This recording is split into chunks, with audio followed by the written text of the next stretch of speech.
Olá, bom dia para todos. Bom dia, meu querido filho Gustavo, como está você? Está tudo bem com você? Bom dia, meu amigo e professor Elahá. Bom dia a todos que estão conosco. Uma alegria, uma satisfação. Estou muito bem, graças a Deus. E você? Estou ótimo, muito bem. Nayara, como está você? Tudo bem? Ótimo. Quero dar o meu bom dia muito especial aqui hoje para o nosso pessoal, Paulo Witter, que está com a gente, Cláudia Camargos também, que está conosco. Um bom dia muito especial para o nosso querido Abel Sidney, aqui de Porto Velho, que está com a gente também na nossa reunião de hoje. E minha querida irmã Fátima Rabelo, da Ponte Aérea Salvador Aracaju, que também está conosco, Maria Eli. Sejamos todos muito bem-vindos nesse nosso momento de estudo de hoje. Nós vamos começar fazendo a nossa prece. E eu queria fazer a prece de abertura, Gustavo, para a gente começar o nosso estudo dessa manhã, que fala sobre o aproveitamento reencarnatório de Públio Lentulus, personagem central da obra Há 2000 anos. Vamos lá? Querido Senhor, nesta manhã radiosa de domingo, que Tu nos ofereces para o estudo, deixa que os nossos corações sintam a Tua presença derramada sobre as nossas vidas, para que saibamos aproveitar as oportunidades de aprendizado que Tu nos concedes. Ilumina-nos o entendimento para que possamos recolher todo o benefício possível da hora que Tu nos concederás para a reflexão daquele que, de certa maneira, há de servir para nós como um roteiro do que nós podemos evitar nas nossas vidas para alcançarmos a felicidade que Tu nos reservas. Protege-nos assim a todos, abençoa as nossas almas e guarda os nossos corações sob a Tua proteção.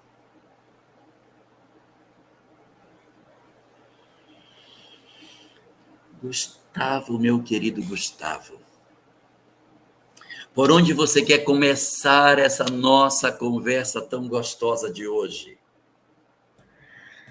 Vamos lá. Temos um longo caminho a percorrer, né, meu querido? E eu queria, na verdade, começar um pouquinho antes da obra. Queria começar lembrando uma parábola de Jesus que muitos conhecem. Uma parábola que, creio, esse livro todo conte metade da história, que é a parábola do filho pródigo. Quando se pensa no aproveitamento reencarnatório de Públio Lentulus, talvez a gente seja levado a pensar nos grandes equívocos e, por isso, pensar que não houve aproveitamento algum. Sim. Quando a gente pensa, por exemplo, que ele foi alertado pelo sonho, que ele teve o anjo tutelar, Lívia, que ele teve tanto investimento e jogou fora. Talvez a gente possa pensar, não houve aproveitamento algum. Mas a parábola do filho pródigo, ela dá um tom que acho que é o que nós vamos cumprir aqui hoje, percorrendo o caminho que nós gostaríamos de percorrer, mas ela dá um tom de que Deus sempre investirá em nós.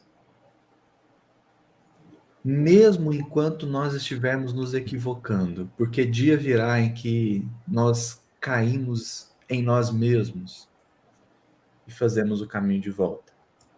As experiências que o filho pródigo viveu, ostentando e prodigalizando os bens, foram extremamente importantes para que ele chegasse no excesso do mal, como os Espíritos vão dizer no Livro dos Espíritos. O excesso do mal faz sentir a necessidade do bem. Foi o que aconteceu com o filho pródigo, foi o que aconteceu com Públio Lentulus. Eu diria que o Há 2000 anos é metade da história. É o filho pródigo caindo em si. Mas o que chama a atenção na parábola é que quando o filho retorna, não há acusações, não há cobranças, não há humilhações nem menosprezo. Existe um acolhimento. De modo tal que todas as experiências que fizeram o filho pródigo chegar a se alimentar com os porcos foram extremamente importantes e proveitosas, porque talvez não fossem essas experiências, ele nunca teria sentido a necessidade do bem. E talvez não fossem os equívocos de Públio Lentulus, talvez ele jamais teria sentido a necessidade de Jesus. Como, aliás, nós sabemos posteriormente, é o que mais guiou esse espírito a quem tanto devemos, que é Emmanuel. Essa necessidade do Cristo, esse sentimento pelo Cristo. Então, de modo geral, o caminho que vamos percorrer aqui hoje é metade da parábola, mas nós já conhecemos a outra metade. Nós já conhecemos a outra metade. Houve um investimento muito grande em público, não é? Já que você trouxe um ponto para servir de epígrafe para a nossa live de hoje, eu gostaria de trazer uma outra epígrafe que vem da obra de Allan Kardec. Vem de O Livro dos Espíritos, da questão 738A. Uma resposta longa sobre a questão dos chamados flagelos destruidores. No meio dessa resposta, não é no começo nem no fim, ele diz assim: um século do vosso mundo não passa de um relâmpago na eternidade. Logo, nada são os sofrimentos de dias ou de alguns meses de que tanto vos queixais. Representam um ensino que se vos dá e que vos servirá no futuro. Os espíritos que preexistem e sobrevivem a tudo formam o mundo real. Estes são os filhos de Deus e objetos de sua solicitude. Os corpos, os corpos. Os corpos são meros disfarces com que eles aparecem no mundo. Nessa hora, a gente percebe que o foco da lei de causa e efeito não está na felicidade dos homens. O foco da lei de causa e efeito está na felicidade dos espíritos. E a encarnação tem como objetivo maior oferecer aos espíritos a quebra da circunstância de atraso espiritual para que ele alcance a felicidade, ainda que essas experiências venham a fazer o homem sofrer, mas o que fará? O espírito sorrir. Dentro disso, portanto, eu gostaria de destacar um ponto que eu acho muito interessante, logo no começo da obra, porque Públio, ele vinha de uma encarnação anterior em que ele teria sido seu bisavô, e como seu bisavô tinha um nome parecido, Públio Lentulus Sura, ele teria sido participante de uma rebelião na qual ele teria arrancado os olhos dos seus oponentes. Públio teria tido um sonho no qual ele se via nessa condição, e ele até chega a confidenciar a Flamínio este sonho, dizendo que ele se sentia como se ele fosse o seu próprio bisavô, do qual ele tinha um busto na sua casa. Se eu me sinto como se eu fosse ele. É como se a história dele estivesse representada em mim. E nesse sonho um tribunal havia aparecido e dizia que eu seria conduzido para que eu corrigisse o que eu fiz de errado. E um anjo tutelar cuidaria de mim durante a existência. Um espírito que não precisaria ter reencarnado para que pudesse sublimar as suas emoções. Seria um espírito de uma elevação espiritual muito grande, que dentro das circunstâncias da necessidade de Públio, renascia perto dele para puxar Públio da escuridão em que ele se encontrava. Então, era como se, de repente, Lívia fosse um espírito de uma grande evolução espiritual que não precisava vir, mas ela vinha para que ela, através das experiências dela, ela pudesse puxar da escuridão Públio, que havia ficado na retaguarda.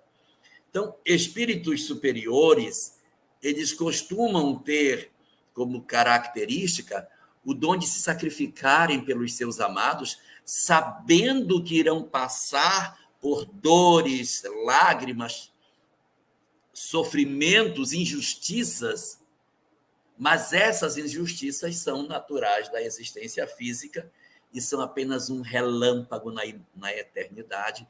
E pela possibilidade que tenha de se fazer o resgate do amado, vale a pena algumas lágrimas, que vão, de certa maneira, com essas lágrimas, regar a semente do bem que vai ser plantada no coração daquele que é o objeto da nossa solicitude.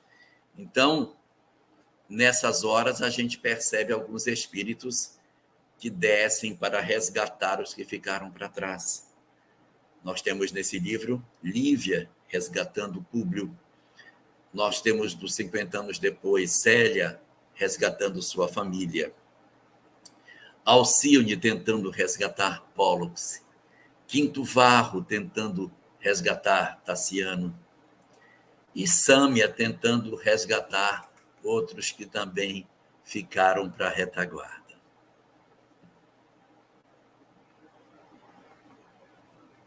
É bem assim, né? E é curioso a gente reparar como que há esse investimento mesmo, esse investimento espiritual, porque o amor não mede forças para conduzir, para amparar, para acolher. Quando Públio começa a narrar o sonho e Flamínio tendo aquela posição do amigo, não, não é bem assim, não, você não fez isso, não, você não é assim. Mas Públio dando tantos detalhes, tantas informações, que até o próprio Flamínio fica impactado. Mas a gente percebe na descrição do sonho como que foi feito um investimento espiritual muito grande. Não por mérito, mas por necessidade. Sim. É da lei que a necessidade fale mais alto do que o mérito. Então, é isso, Públio Lentulus requerendo a parte que lhe cabe na herança, não porque mereceu, não porque fez por onde, mas porque havia uma misericórdia infinita atuando. Não uma misericórdia cega, como vai dizer Allan Kardec. É uma misericórdia infinita, mas não é cega. Sim. Portanto, há ali o aviso antes da encarnação, há a presença de Lívia e a consumação do investimento é a lembrança. Porque com a lembrança, Públio Lentulus tinha um roteiro que iria se desdobrar, iria se apresentar, e já havia se apresentado em partes, porque Lívia já havia chegado. Lívia já estava há muitos anos, décadas até na vida dele. Então, um roteiro que já estava em curso é esse grande investimento, que é feito para o melhor aproveitamento. Feito porque, ainda que tudo seja, entre aspas, desperdiçado, haverá um ganho, haverá um retorno, haverá um avanço. O sonho, a advertência e a presença de Lívia, a lembrança, são esse investimento. É Deus dando a Públio a parte que lhe cabe na herança, para fazer aqui um paralelo com a parábola, dando a ele tempo. Eu vejo assim, sabe, bem interessante esse processo da lembrança, porque essa é uma misericórdia a mais que ele traz. Nem todos de nós, quando reencarnamos, trazemos um sonho claro sobre o que nos compete fazer. A maioria de nós traz de maneira intuitiva o que tem que ser feito. E diz, mas eu não posso abandonar meus filhos, eu não posso abandonar minha mãe, mas eu vou me sentir culpado se eu fizer tal coisa. O que é esse eu vou me sentir tal coisa? é o chamamento da consciência que tem os clamores do planejamento dentro de nós. Mas Públio teve um acréscimo de misericórdia no momento em que ele não somente tinha a intuição do que fazer, como a lembrança de um sonho que poucos de nós possuem a concessão de uma bússola nítida do que aconteceu conosco e do que nos compete perceber. Então, aí a gente já nota que, da parte da lei de causa e efeito, havia um olhar atencioso sobre Públio diante das possibilidades de mudança que ele poderia apresentar durante a existência. Ele tinha a possibilidade de ser diferente. Aí é que é o negócio. Ele não tinha que ser como foi. Se ele veio, é porque ele tinha a condição de ser diferente do que era. E, de certa maneira, quando as provas aconteceram, ele como que apagou o sonho que ele havia vivido.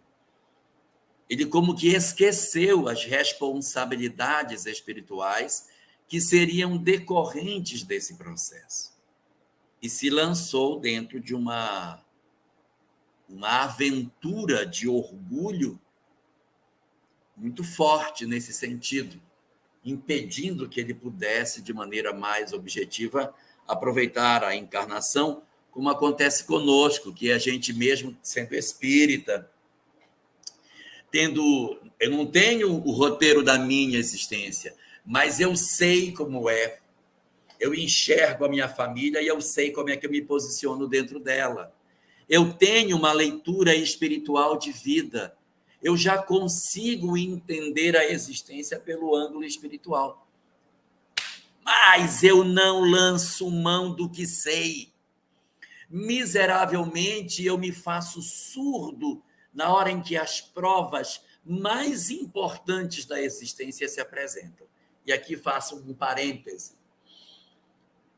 Às vezes nós pensamos que a grande prova das nossas existências é eu me formar em médico, é eu ser um professor, eu cumprir o meu papel na sociedade em termos profissionais, e talvez tudo isso seja secundário, tá?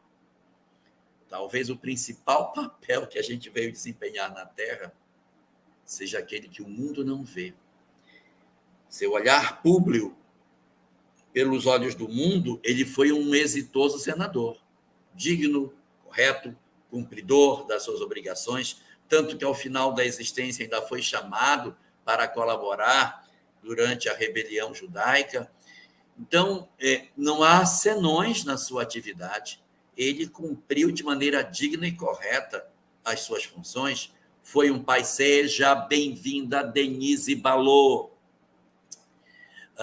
Foi um pai diligente, foi uma pessoa... Olha aí quem está conosco, Carolita. Carolita, eu vou falar de você daqui a pouco. Então, ele foi um pai diligente. A gente não tem, da parte de Públio, nenhum senão do ponto de vista social. Mas aonde estão, pergunto a você, Gustavo, meu filho, aonde estão as maiores conquistas que Públio fez? Está no Senado? Está na Palestina? Ou no silencioso trabalho do lar? Então, a gente está atrás da ribalta e as mudanças estão no aspecto mais íntimo da criatura. Já falei, ó, Caroline, já falei. Então, há um tempo atrás, eu estudava com o Vitor Hugo uma fala do Espírito de Verdade, Allan Kardec. Está registrado no livro Obras Póstumas.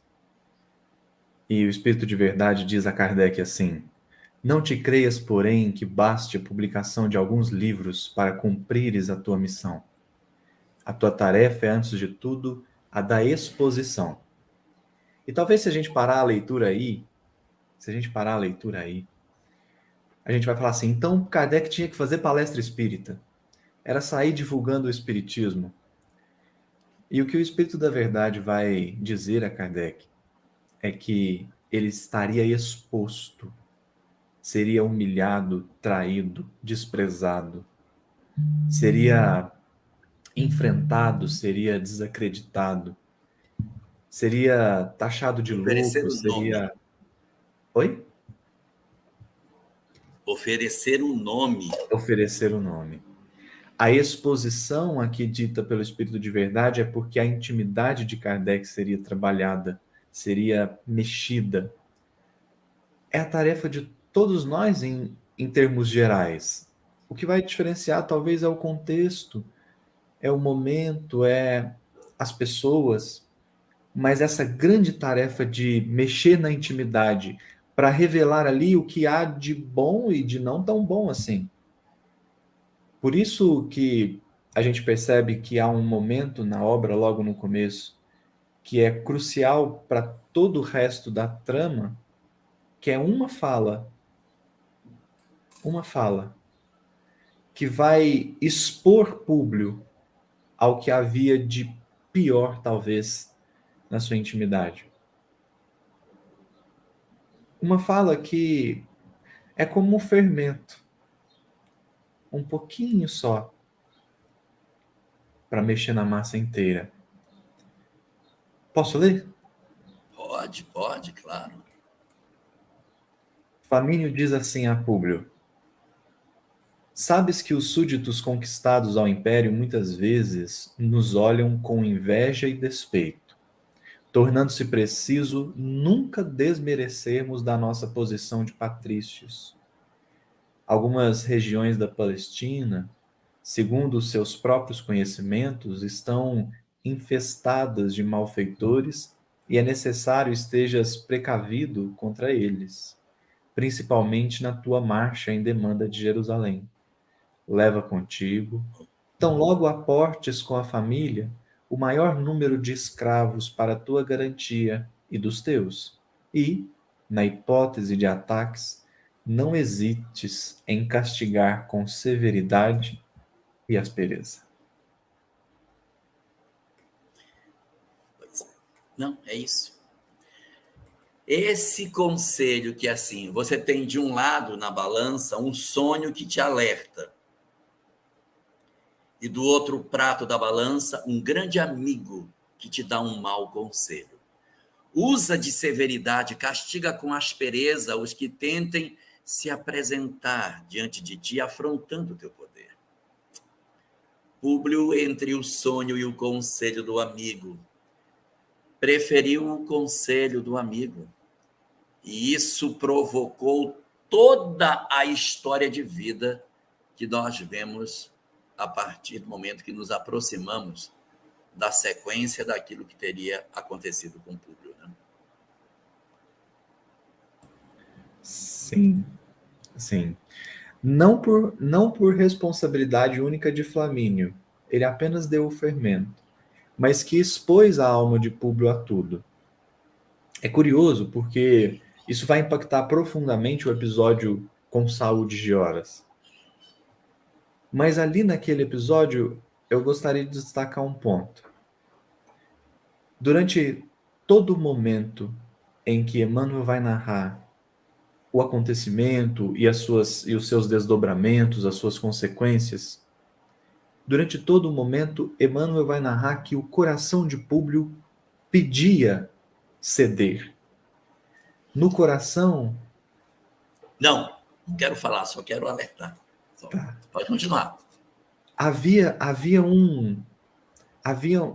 uma mensagem, uma intuição, me faz pensar no poema, no soneto de Alta de Souza, quando ela diz assim: ouve o teu coração em cada prece, Deus responde em ti mesmo e te esclarece com a força eterna da consolação. E talvez alguém poderia dizer assim, mas Públio estava em prece? Nos dizeres de Clarencio, no primeiro capítulo de Entre a Terra e o Céu, sim. Sim. Porque havia um desejo, havia um sentimento muito intenso pulsando ali, e que Deus respondia no coração de Públio. Deus respondia no coração de Públio. Ali, e é muito curioso, uma fala de uma amiga minha, ela dizia assim, ninguém tropeça na montanha. Eu pensava assim, mas o que isso quer dizer? Aí ela completou, a gente só tropeça no degrauzinho. É na quina do móvel, é na pedrinha, é no detalhe. A resposta divina estava no coração de Públio. Havia ali um instante em que, se ele escolhesse diferente, talvez teria mudado todo o rumo da história. Talvez não, por certo teria mudado. Havia ali um diálogo entre Criador e criatura, em que a criatura responde e o Criador responde de volta. Públio escolhe e Deus responde. O coração apontava um caminho, mas havia uma inteligência apontando o outro. Por isso é tão extraordinariamente importante a missão do homem inteligente na Terra, no Evangelho segundo o Espiritismo, em que Ferdinando diz assim: ah, se os homens usassem a inteligência para compreender a vontade de Deus, muito fácil seria aos espíritos fazer com que a humanidade avance. Havia novamente ali uma escolha: a autoridade ou o coração. Existe uma coisa que eu acho também muito curiosa, que é o seguinte: os sacerdotes, eles afrontavam Jesus, questionavam Jesus e até iravam-se contra Jesus. Nós tivemos os soldados romanos que flagelaram Jesus, que machucaram o Cristo. Os seus crucificadores, que o levaram para a cruz e o pregaram na cruz. Todos esses espíritos estiveram diante do governador planetário. Todos eles. E o que eles sentiram diante do governador? Nada. Eles não percebem quem está diante deles. Agora, quando ele está diante de pessoas que são, ainda que duras ao nosso olhar, mas que já são passíveis de mudança, e a gente percebe isso no Públio, quando ele sinaliza o conflito diante das suas ações, como você bem lembrou, Gustavo. São muitas as vezes que ele diz assim: eu deveria agir assim, mas eu ajo assim, mas eu deveria. Fiquei confuso, mas aí preferi fazer, manter a minha autoridade. Mas existia a semente do bem, só que ele deu vazão às ações do mal.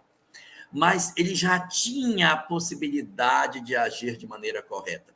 Parecido conosco, que muitas vezes estamos tomando uma atitude que a gente sabe que é errada, mas está tomando. A cabeça não deveria estar fazendo, não deveria estar dizendo o que eu estou dizendo, mas diz e persevera, mesmo o coração estando contrário. O estudo da doutrina, o conhecimento de todas essas coisas, sinaliza na luz vermelha quando você está no lugar equivocado. Mas mesmo com a sinalização que acontece, nós avançamos esse sinal vermelho e atropelamos a vida. E no caso de Públio, a gente percebe que ele não era tão duro, ele não era um coração endurecido, ele era um coração orgulhoso.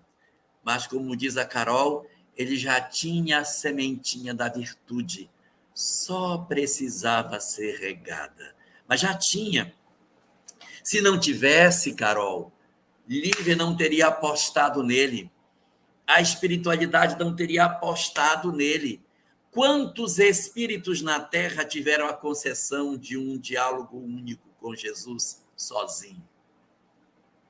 Poucas. Então, isso demonstra que havia dentro dele uma aposta muito grande, porque essa semente estava realmente pronta para se transformar. Né, Gustavo? Sim. E esse é o grande valor das experiências. Paulo diz assim: Eu plantei, Apolo regou e Deus deu o crescimento. Em outro momento, Paulo vai dizer assim a Timóteo. Na segunda carta a Timóteo, Paulo escreve assim: considera o que te digo e o Senhor te dará entendimento. Porque há um trabalho ali do Criador na criatura, respeitando o livre-arbítrio, respeitando as escolhas, respeitando os sentimentos até. Públio, de fato, teve inúmeras possibilidades de fazer diferente.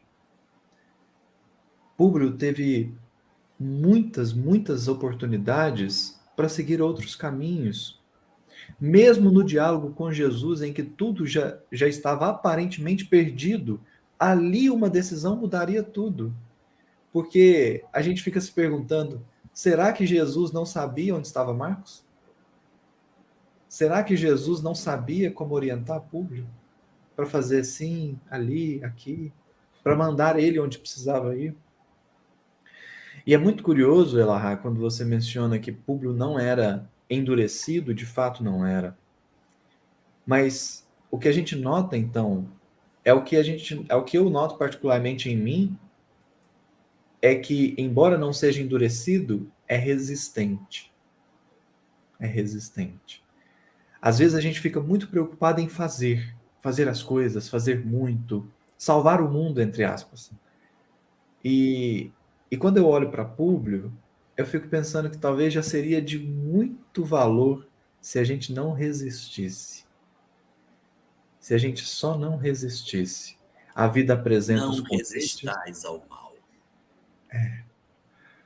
A vida apresenta os convites, a vida apresenta os direcionamentos, mas a gente resiste num movimento muito mais fruto de um hábito do que de um instinto, de uma essência, que é o hábito e o movimento de usar a nossa inteligência para justamente favorecer essa resistência.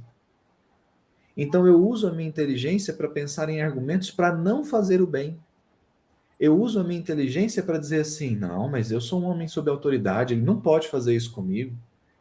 Eu uso a minha inteligência para dizer assim, não vou baixar o vidro do meu carro, ele vai me assaltar. Eu uso a minha inteligência para pensar, não, eu não posso entrar naquele bairro, porque entrar naquele bairro é perigoso. Entrar naquele bairro vai me expor. Conversar com aquelas pessoas pode me deixar doente. Mas eu não uso a minha inteligência para pensar assim, será que existem outros caminhos, outras formas de observar? Será que existe uma outra decisão a ser tomada? Será que existe algo melhor a ser dito? Será que existe algo melhor a ser feito? A gente resiste, a gente diz não de pronto. E quando Jesus se apresenta a Públio Lentulus, naquele diálogo extraordinário, Jesus apresenta a possibilidade de ali mudar todo o curso da história. Ali havia a possibilidade, é um ponto de mudança, um ponto de reflexão mesmo, né? No sentido de estava indo numa direção e agora vai em outra. Ele teve uma oportunidade muito significativa pelo encontro que ele teve com Jesus. É o capítulo 5 da primeira parte, onde Jesus encontra com Públio.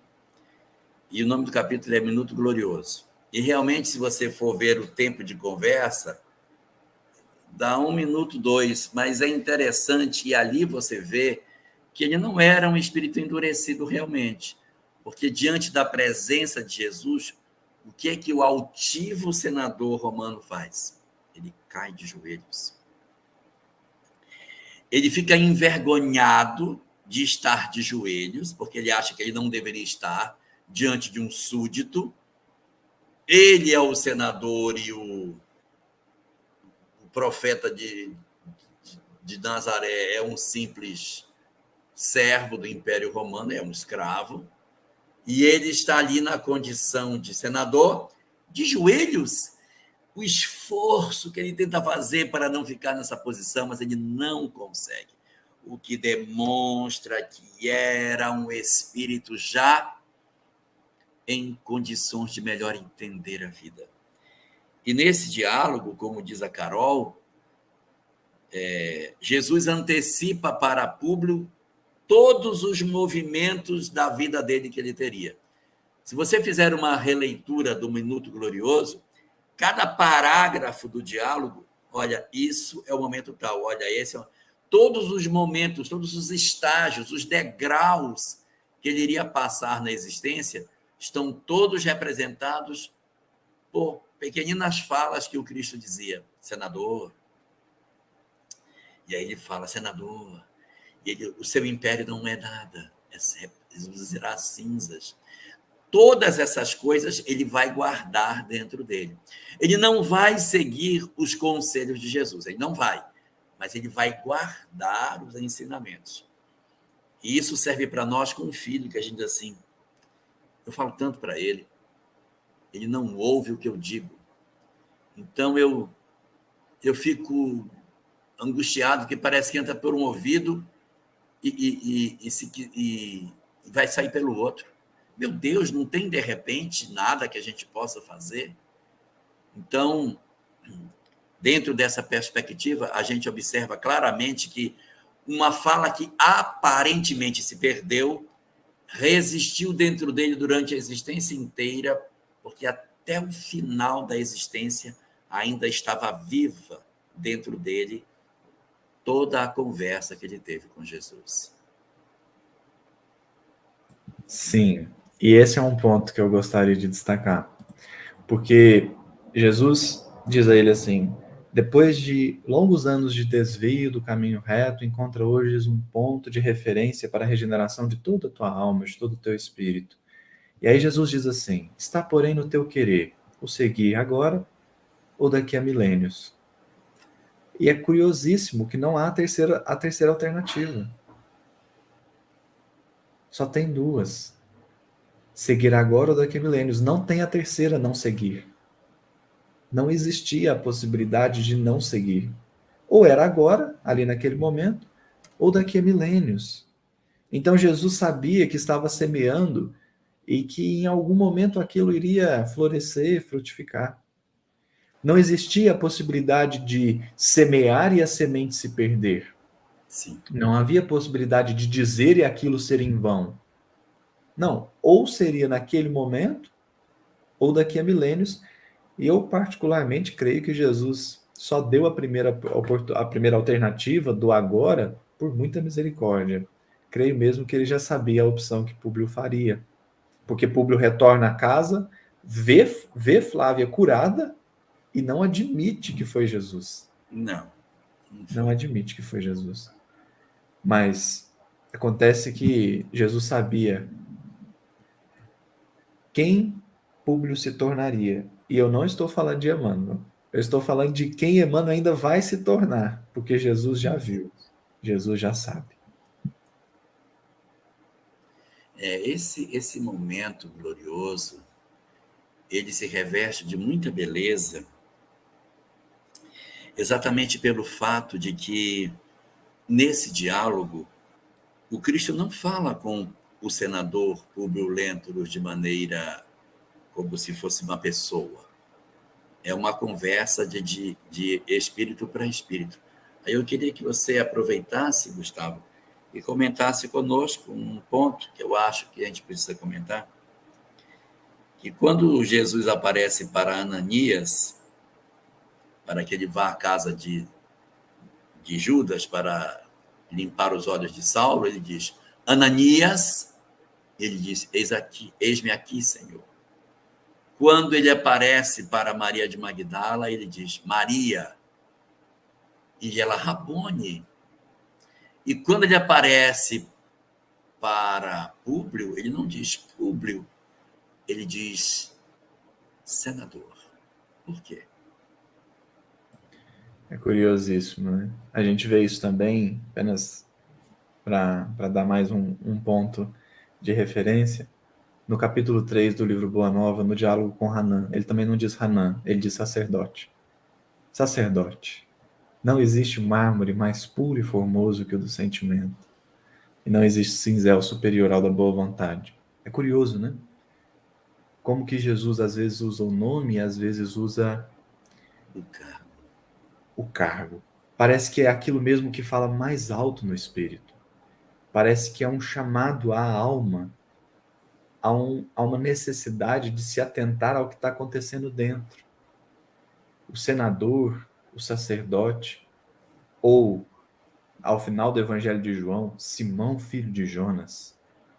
Parece que Jesus está convocando a alma daquele ser, está convocando a individualidade ou aquilo que mais predomina nele. Senador, como a dizer, olha, o que mais está dominando no seu espírito é essa ânsia pelo poder. Que, aliás, é o que ele foi alertado no sonho, né? Olha, você vai ter muito poder e dinheiro, mas cuidado para não acreditar que você é o poderoso, que você é o dinheiro. Então Jesus chama senador como que a despertar ali aquela consciência. E esse ponto de inflexão que você estava lembrando, desse encontro de Jesus com o público, poderia ter dado realmente uma mudança muito grande na vida dele. Mas, quando ele volta, que ele não reconhece Jesus como sendo o responsável pela cura da filha, ele age até de maneira bastante ríspida com Lívia. Retira a Ana do quarto, faz todo um conjunto de demonstrações da dureza do seu coração. E, à noite, ele tem um segundo sonho. O mesmo pessoal que teve...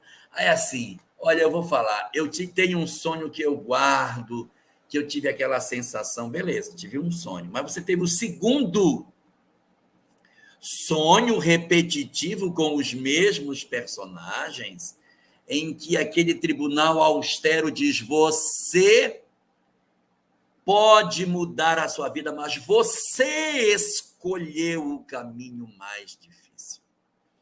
Prepare-se para as provas que advirão, em função da escolha que você fez. O seu coração escolheu o caminho da prova mais amarga. E para sensibilizar a sua alma, os aguilhões da vida irão acontecer. E aí ele vai enfrentar, como nós todos bem sabemos, uma série de traumas, de sofrimentos. É o rapto do filho, é a decepção progressiva com a doença de sua filha já adulta, o assassinato de Agripa, as tramas de André de Dioras, as dificuldades que ele vai viver durante a existência, a perda de Lívia. Então, ele vai passar por uma saga de muitos sofrimentos e, especificamente, no dia em que acontece o sacrifício de Lívia no circo, que ele volta descobrindo que era ela que estava no circo, que ele não sabia, e encontra o camafeu que ela usava no pescoço, sendo disputado pelos homens que limpavam as areias da arena cheias de sangue, e ele compra aquele camafeu, ele sai como que desarvorado, e de repente, quando ele está no lugar, ele faz a primeira oração dele a Jesus. A primeira: Senhor, que vai ser de mim sem meu anjo agora? Depois de 25 anos que ele havia deixado Lívia num processo de esquecimento dentro do lar, agora ele queria resgatar o passado e não tinha mais como, porque o seu grande anjo, sua alma gêmea, havia partido, e ele faz a primeira prece dele a Jesus. E nessa hora, quem aparece para responder à prece que ele faz? Eu fico profundamente emocionado, porque a bondade de Jesus é algo tão, tão extraordinário, tão impactante, que talvez a gente poderia se perguntar assim: Jesus não poderia ter vindo responder à prece de Públio? Não seria, assim, marcante se ele, o Cristo, aparecesse ali a Públio? Mas ele não fez assim.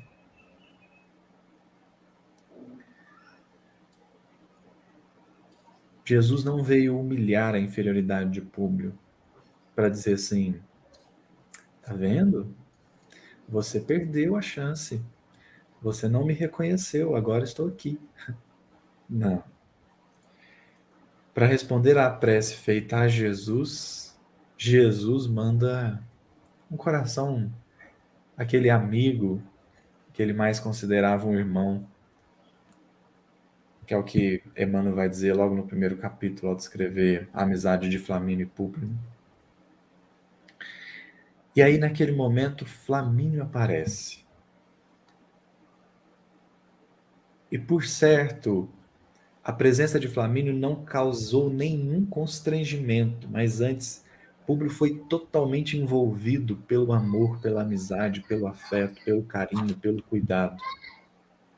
Talvez a presença de Jesus deixasse-o mais temeroso, mas a presença do amigo, irmão, trouxe a ele a resposta ao coração que precisava. E é curiosíssimo, porque Jesus não perde tempo. E se antes Flamínio foi o conselheiro infeliz, agora tinha a chance de ser o conselheiro feliz, tinha a chance de verdadeiramente cuidar do amigo, do irmão. E aí então a gente vê como que Jesus une as coisas, né? A necessidade de Públio com a necessidade de Flamínio. Flamínio também precisava responder àquela prece. Flamínio também precisava Se corrigir. corrigir o equívoco. Então a sabedoria de Jesus é algo assim surpreendente. Flamínio aparece. Eu não sei se você quer ler, Não, porque eu não consigo ler assim. Flamínio aparece e aí dá o conselho. O conselho, aliás, que tinha sido dado ao longo de todo o tempo, né, para Públio, já desaparecendo, uma palavra. Se antes foi não abra mão da sua autoridade, da severidade, da punição, agora é perdoa. Exatamente o caminho inverso, né? Exatamente o caminho inverso. Se antes há uma convocação à severidade, à punição, agora é perdoa. E aí a gente vê como que foi importante a resposta, a prece ter sido atendida por Flamínio, né? Porque aquilo já causa já mexe em Públio de tal forma que ele volta diferente já para casa, né? sim. Ele já volta diferente. Eu não vou achar aqui, assim, de maneira brusca, o momento em que Flamínio, mas quero te dizer que é o mesmo capítulo 5, mesmo capítulo 5 que a gente tem Verdade. que a gente tem na primeira parte, agora na segunda parte. É um texto mais longo em que ele realmente vai remetê-lo ao processo inverso, como se Flamínio também estivesse se recolocando diante da lei de causa e efeito. Pelo fato de ter dado um conselho que levou a toda uma história, agora ele refaz pelo caminho distinto. Então, o que a gente tem nessa leitura? É muito comprido, eu até achei, mas achei o parágrafo muito longo, e eu vou deixar para lá, por conta do nosso tempo. Então, assim, Gustavo, ele vai experimentar muitas dores, e eu queria destacar uma dor específica que ele vai passar, que já é no final da existência. Quando ele é preso na Palestina, e aí André de Dioras descobre que, meu Deus, o senador altivo que desgraçou meu filho está nas minhas mãos, ele o prende. E o que eu acho interessantíssimo é que ele diz assim: eu vou fazer tal coisa com você. Ele não sabe o que vai fazer com o senador.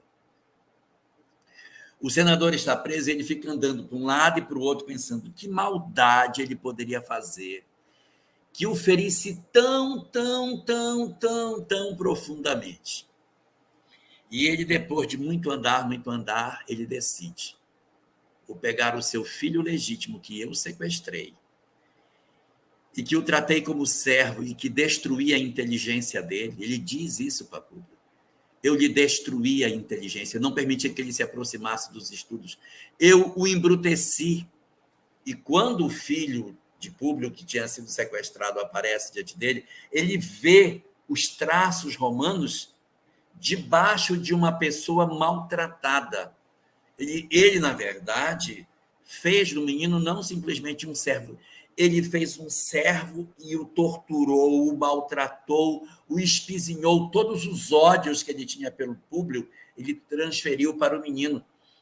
Fiz dele um incapaz, não permiti que ele se instruísse. Eu destruí todas as possibilidades de crescimento espiritual e intelectual dele.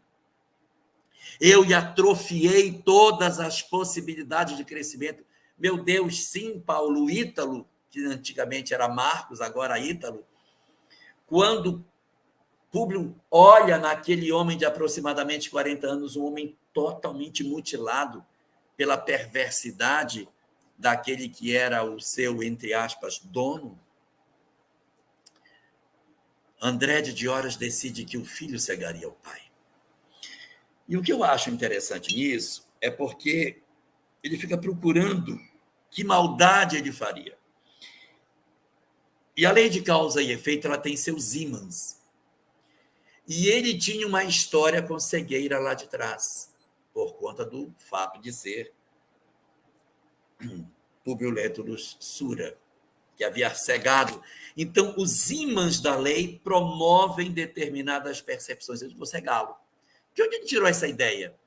Do ímã da lei. A lei tem seus ímãs que nós não percebemos, como se fosse um hálito que nos envolve e que nos atrai para determinadas experiências infelizes. Quando o ferro em brasa toca dos olhos de Públio, o menino nem quer cegar o pai, porque sente uma simpatia por aquele homem desconhecido que se parecia com ele. Mas mesmo assim ele cega o pai, e os soldados romanos avançam sobre o antro onde ele estava preso e quase que imediatamente atravessam Ítalo, Marcos, com aquela lança do legionário romano que vara ele de um lado para o outro, e ele é assassinado quase que instantaneamente. E o senador é retirado cego daquele lugar. A experiência da lei de causa e efeito, ela não se estabelece de maneira irremissível. Os espíritos possuem a possibilidade de terem novos caminhos, a depender do que fazem durante a existência física. Mas esse não foi o caminho que Públio escolheu. Então, ele, ao fazer as opções que ele faz, como nós também fazemos as opções que fazemos, vamos pegando desvios do planejamento e enveredando pelos lados mais amargos da lei, pelos caminhos mais dolorosos que nós teríamos para seguir.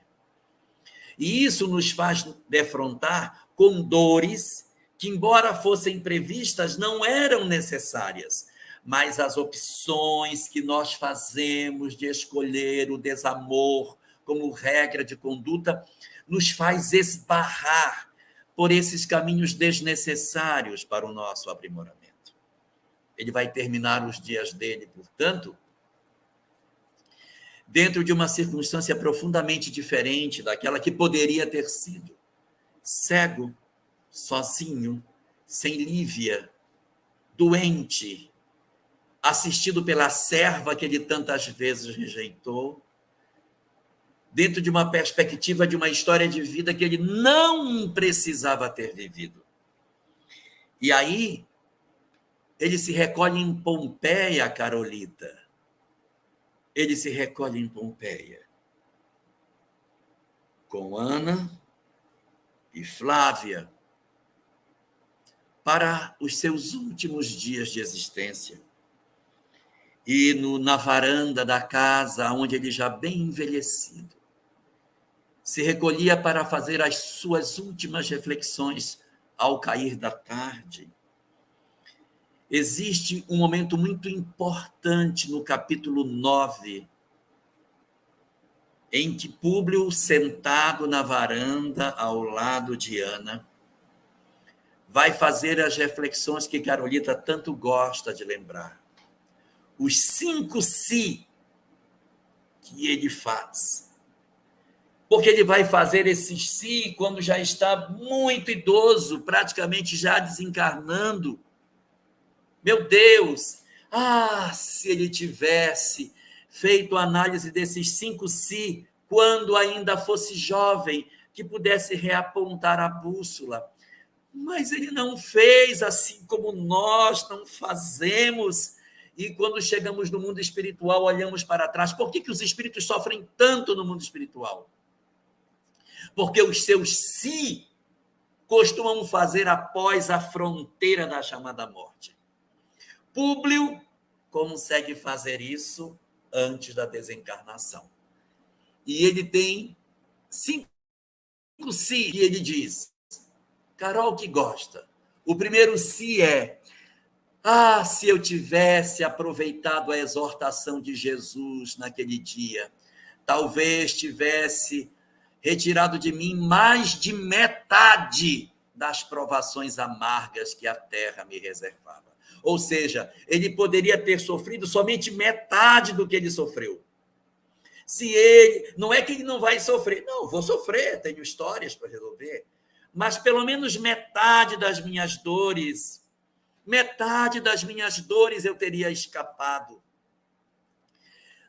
Se nós pudéssemos dizer assim, se eu tivesse ouvido o que eu li na literatura espírita, se eu tivesse considerado o que eu ouvi nas palestras do Gustavo, metade das minhas dores eu talvez tivesse evitado, se eu tivesse feito, na minha história, a interpretação legítima daquilo que eu tive a chance de conhecer. Esse é só o primeiro si. Aí temos o segundo si. Eu vou ler o segundo si. O segundo si é assim. Se eu houvesse buscado compreender a lição de amor e de humildade que Jesus ensinou, eu teria procurado André de Horas pessoalmente, reparando todo o mal que eu lhe havia feito. Mas ele não procura André, ele não procura reconciliação.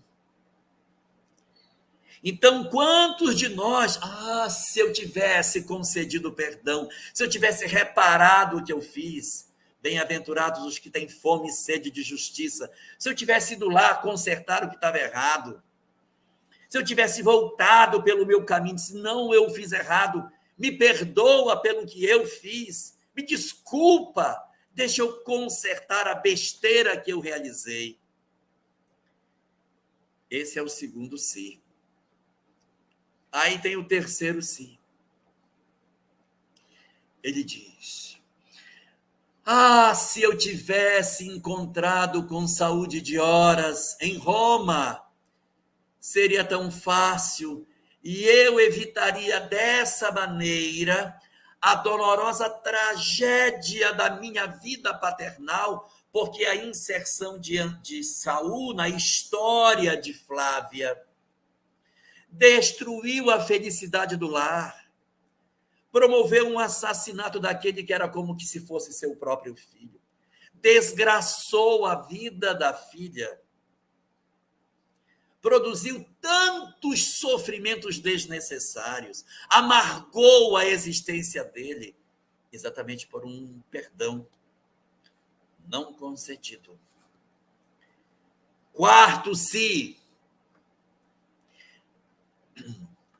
Se eu tivesse entendido bastante a caridade que Jesus propôs ao curar a minha filha, eu teria conseguido entender o tesouro inestimável espiritual que era o coração de Lívia diante de mim. eu teria descoberto Lívia, o valor do anjo que Deus me concedeu para me guiar na escuridão. E talvez, quem sabe, eu mesmo tivesse descido com ela para o circo do martírio e tivesse desencarnado ao seu lado, não experimentando a solidão que a vida me impôs, pela dificuldade de perceber quem era o anjo que dividia comigo a existência. E o último sim, diz ele: se eu nasci condenado ao suplício da cegueira, talvez eu pudesse ter evitado a consumação dessa prova se abandonasse o meu orgulho, procurando ser um homem humilde e bom. Veja que tudo passou por ele. Passou por ele a decisão da própria vida. Ele tomou decisões equivocadas, errou a rota. Teve a chance de pegar o caminho correto, pegou o caminho errado, pegou aqui, pegou ali. Errou pelo menos 5 vezes de maneira clamorosa dentro da existência, produzindo esse conjunto de sofrimentos que a vida lhe trouxe. Essa é a história dele. Não é isso, Gustavo? Sim. Mas há um sexto si. Não um si, mas uma consideração feita por Flávia, logo após os 5 sis. Se Jesus é a sabedoria e a verdade, de qualquer modo ele saberia compreender as razões da vossa atitude. Porque Flávia ali quer mostrar que sempre é possível começar de novo. Flávia ali quer mostrar que sempre é possível refazer, redizer, repetir. Então eu queria ler uma mensagem de Emmanuel no final. Eu queria fazer 2 comentários antes dessa sua mensagem. Vai lá. Eu queria comentar que a gente está falando só dos erros dele, né? Como se ele fosse um fracassado. E a jornada de Públio, com tudo isso, ela é exitosa. Porque o êxito não está em acertar sempre. O êxito está em, pelo menos, descobrir que se está errado. E se você bater uma fotografia de Públio, quando ele entra e quando ele sai da existência, eles são pessoas diferentes. Então, aconteceu uma mudança nesse homem. A gente pode dizer de que valeu a vinda de Lívia, só veio sofrer aqui, ser comida pelo leão, não valeu de nada. Valeu muito. Foi redentora a encarnação dela. Ela mergulha na escuridão, pega o marido, ele a fere todinha, ela sangra a existência inteira, carregando como se fosse uma ave que descesse na escuridão para salvar o filho que caiu dentro de uma cova escura, e ao tentar tirar a cria de dentro do buraco, ela se arranha, se machuca, se fere, sangra, e ela vai saindo do buraco, ela salva a cria. Lívia, com todos os esforços que fez, com todas as renúncias, lágrimas, silêncios, com toda a resignação que ela apresentou ao longo de sua existência, ela resgatou Públio. Ele é um espírito que sai numa condição, não é favorável, mas bastante promissora a partir da experiência que ele vive. E eu digo, aonde foi que ele fez a grande mudança da vida dele? Foi no momento em que ele encontra André de Horas dentro da prisão. Ali ele diz 2 palavras que representam todo o êxito da encarnação dele. Encontra com André, que conta todas as maldades que fez. E diz: Senhor, eu também sou um desgraçado. Eu desgracei a sua vida e desgracei a minha. Nós somos 2 desgraçados. eu destruí a sua felicidade, eu acabei com a sua vida. Eu sequestrei seu filho, eu o infelicitei, eu joguei o senhor contra a sua mulher, eu matei a sua escrava. Eu estimulei Saul a destruir a sua vida, a provocar a desgraça dentro do seu lar. Eu fiz tudo isso. E eu sou um desgraçado também. Por isso, hoje, que eu já vou morrer, eu vim lhe pedir o seu perdão.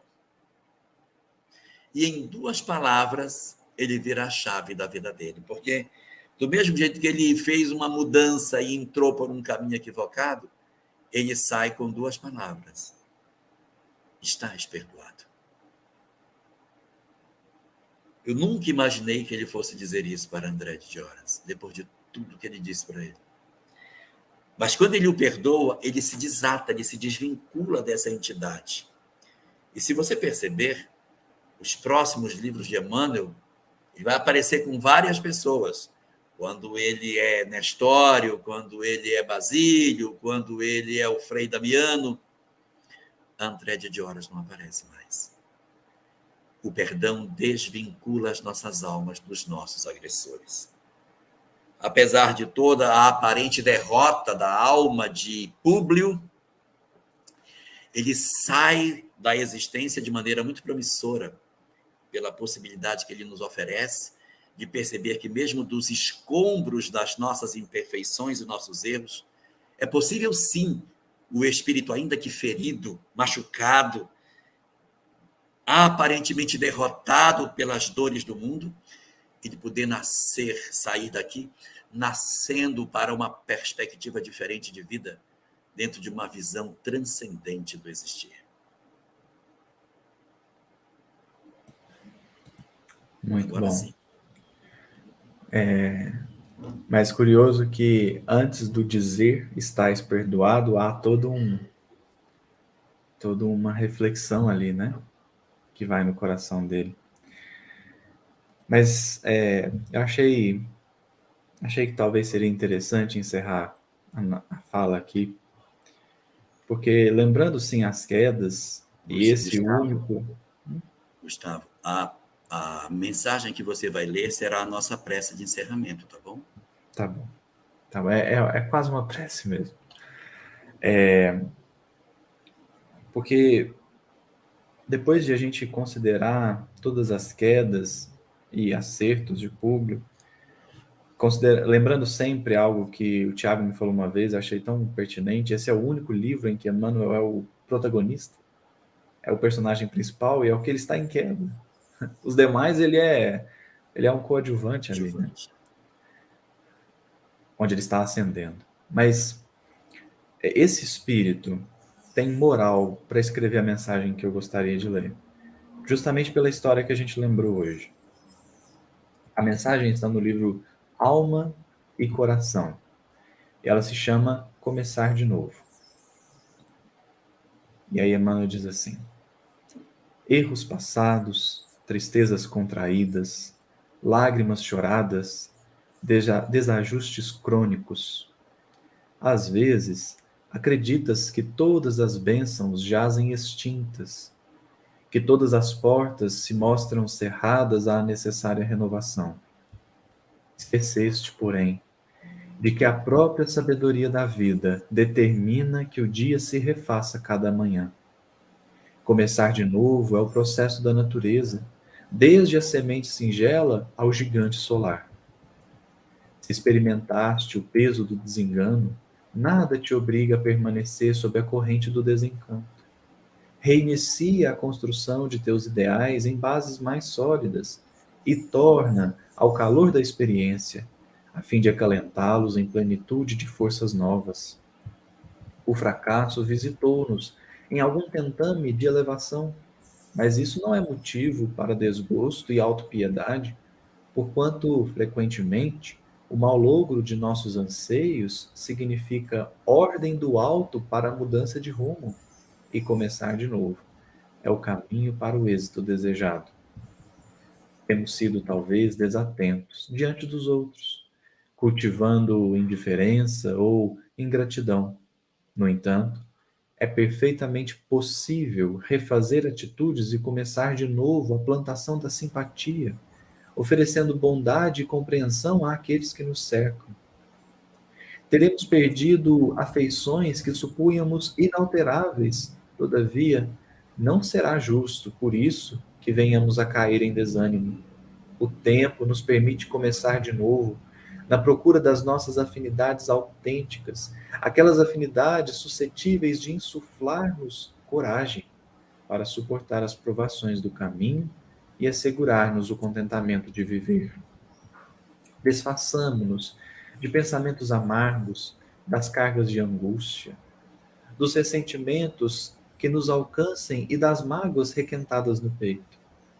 Descerremos as janelas da alma para que o sol do entendimento nos higienize e reaqueça a casa íntima. Tudo na vida pode ser começado de novo para que a lei do progresso e do aperfeiçoamento se cumpra em todas as direções. Efetivamente, em muitas ocasiões, quando desprezamos as oportunidades e tarefas que nos são concedidas na obra do Senhor, voltamos tarde a fim de revisá-las e reassumi-las, mas nunca tarde demais. Um excelente dia a todos, que Jesus nos abençoe. Muita paz. Um bom domingo para todos nós.